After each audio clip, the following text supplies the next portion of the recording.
හරි එතකොට ඔයගොල්ලෝ මේ එකතු වෙන්නේ අපේ 24 වෙනි වීඩියෝ එක 12 වෙනි දවසේ දෙවෙනි වීඩියෝ එකත් එක්ක කියන්නේ.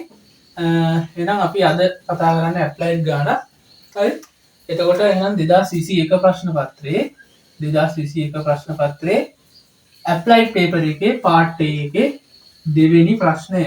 හරි. පාර්ට් A එකේ දෙවෙනි ප්‍රශ්නය ඇප්ලයිඩ් පේපර් එකේ 2021 තමයි ගන්න.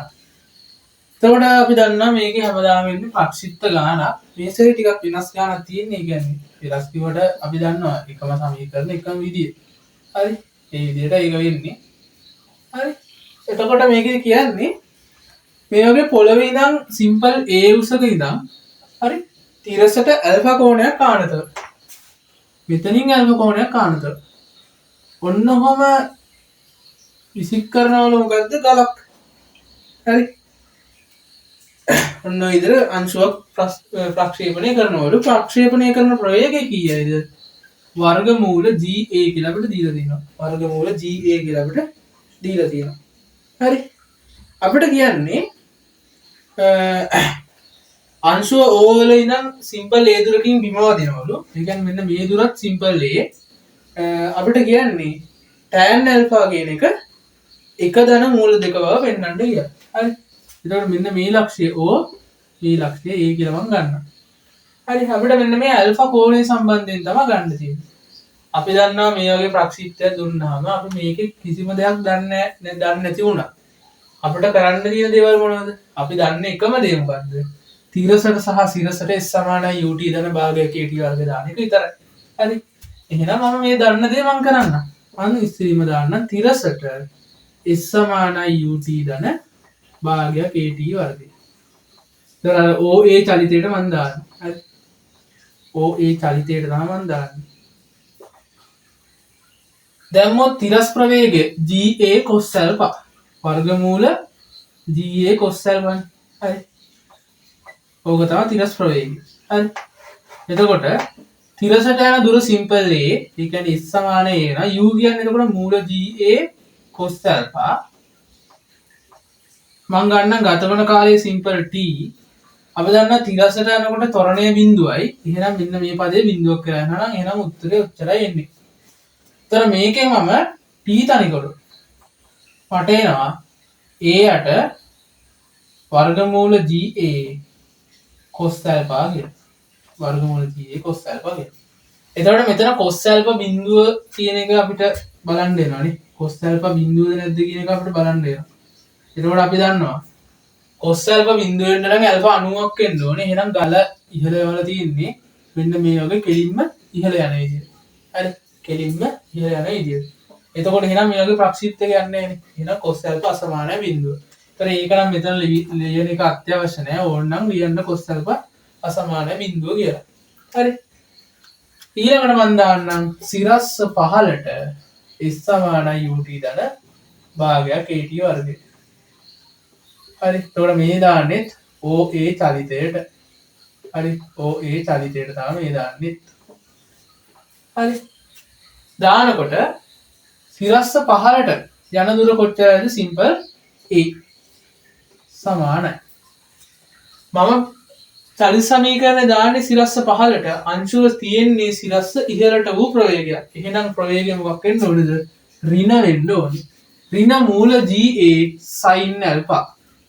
ඍණ මූල GA sin alpha. ගතවන කාලයේ සිම්පල් T මයි. හරි. අපි දන්නවා මේකේ ගතවන කාලයේ සිම්පල් T මයි.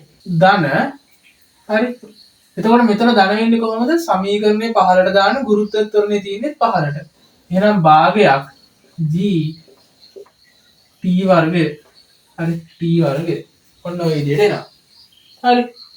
එතකොට අපිට පුළුවන් මෙන්න මේ සමීකරණ දෙක සම්බන්ධ කරන්න. මම මේ සමීකරණයේ අංක 1යි මේ සමීකරණයේ අංක 2යි කියලා ගත්තොත් අපිට සම්බන්ධ කරන්න පුළුවන් ක්‍රමය මොකද්ද? මෙන්න මේක මේකේ ආදේශ කරන එකනේ. එහෙනම් 1 හා 2කින් මට එන සිම්පල් A සමානයි ඍණ වර්ගමූල GA sin alpha ගුණ කිරීම. T කියන්නේ A යට මූල GA cos alpha. A යට වර්ගමූල GA cos alpha ධන මෙතන g බෙදීම 2යි කියන එක මම එළියට ගන්න t වර්ගයට මට මෙයාව වර්ග කරලා ආදේශ කරන්න පුළුවන්. එතකොට එන්නේ මොකද්ද? a වර්ගය වර්ගමූල g එකකින් වර්ගමූලය අයින් වෙලා ga cos වර්ගය alpha. හරි. ඔය විදිහට ඔක්කොම වර්ග කරාම දැන් මොකද වෙන්නේ? මෙන්න මේ ga ට මෙන්න මේ ga කැපෙනවා. මෙන්න මේ g ට මෙන්න මේ g කැපෙනවා. හරි. මෙතනින් සිම්පල් a එකකට මෙතනින් සිම්පල් a එකක් කැපෙනවා. හරි. ඔය ඔක්කොම කරලා මං a සමානයි. මෙතන ඍණ a tan alpha. හරි.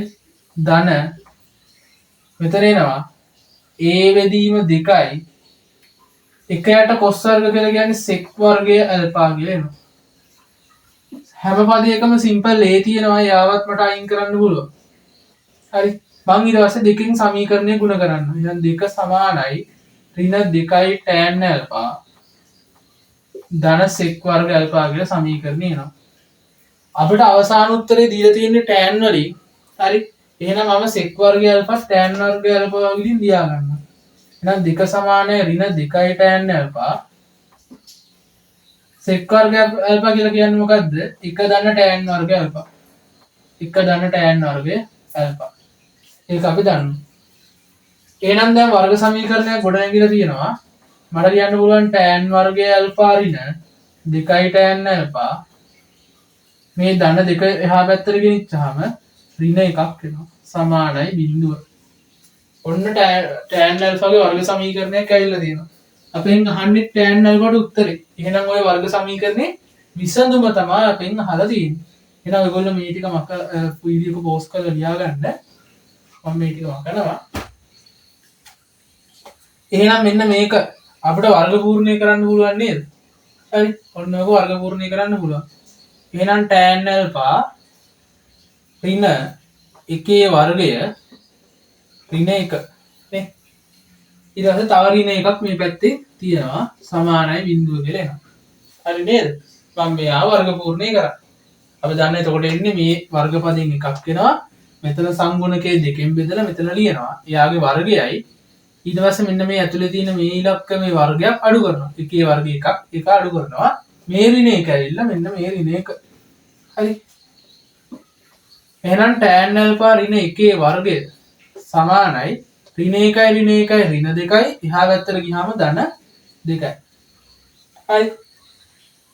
එතකොට දැන් මොකද වෙන්නේ? එතන අපි ධන උත්තරේද ඍණ උත්තරේද ගන්න කියන එක සම්බන්ධයෙන් ප්‍රශ්නයක් තියෙනවා. හරි. එතකොට ඔන්නම උත්තරයක් එනවනේ අපිට. දැන් මට මේක ලියා ගන්න පුළුවන් එහෙනම් tan alpha ඍණ 1 සමානයි ධන හෝ ඍණ මූල 2යි. tan alpha සමානයි ධන හෝ ඍණ මූල 2 ධන 1 කියලා නෙන්නේ අපිට. ඔන්න ඔය උත්තරයක් එනවා. මේකේ ධන උත්තරය ගත්තොත් ධන මූල 2 ගත්තොත් සම්පූර්ණ උත්තරේ ධන එනවනේ. ඍණ මූල 2 ගත්තොත් උත්තරේ කීයක් වගේ දෙන්නේ? ඍණ මූල 2 කියලා කියන්නේ ඍණ 1.41යි. එකක් එකතු වුණාම ඍණ 0.41ක් කියලා එන්නේ. tan alpha ඍණ වෙන්න පුළුවන්ද? බලන්න. අපිට දීලා තියෙනවා තිරසට alpha කියන තැන බිඳුවට වඩා විශාලයි alpha කුඩායි 5 බෙදීම 2 කියලා. මේ පරාසයේදී tan alpha කියන්නේ මොන වගේයක්ද? ධනාගයක්. පළවෙනි වෘත්තපාදයේ.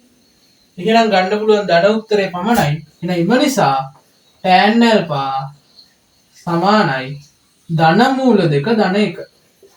හරි. ඔන්න ඔය විදිහට ගන්න එන්නේ. හරි. ඍණ මූල 2 ගත්තා ඍණ උත්තරයක් ඉන්නේ. ඒක වෙන්න බෑ මේ පරාසය ඇතුළේ. හරි. ඔන්න ඔය විදිහට එහෙනම් මේ ගාන විසඳෙන්නේ. එතකොට වෙනදා වගේමයි අපි දන්නේ මේකට තිරසට s සමානයි ut දන භාගයට වර්ගය දාන්න. ඒ සමීකරණ දෙක දැම්මා. දාලා මොකද වෙන්නේ? ඒ සමීකරණය අපිට දීලා නැති පදයක් විදිහට තියෙන්නේ කාලය පමණයි. ඒ කාලය මොකද වෙන්නේ? අයින් කරලා දානවා එහෙනම්. අයින් කරාම හැමවිතරේ මේ වගේ වර්ග සමීකරණයක් එන්නේ. ඒකේ විසඳුම තමයි එහෙනම් අපෙන් අහලා තියෙන්නේ. හරි. එතකොට මෙන්න මේ පරාසය ඇතුලේ tan ධන ඒකයි අපි ධන උත්තරේ ගත්තේ. ඒතකොට ඍණ උත්තරය අයින් වෙනවා. හරි. එතකොට සරල ගානක් කලින් වගේම තමයි එකම විදිහටම හදන්න තියෙන්නේ. හරි. එතකොට ප්‍රැක්ටිස් එක තියනවා නම් වැඩේ කරගෙන යන්න පුළුවන්. හරි. එහෙනම් මේ වීඩියෝ එකෙන් ගිහිල්ලා එන්නම් අපි ඊළඟ වීඩියෝ එකේ හම්බෙමු.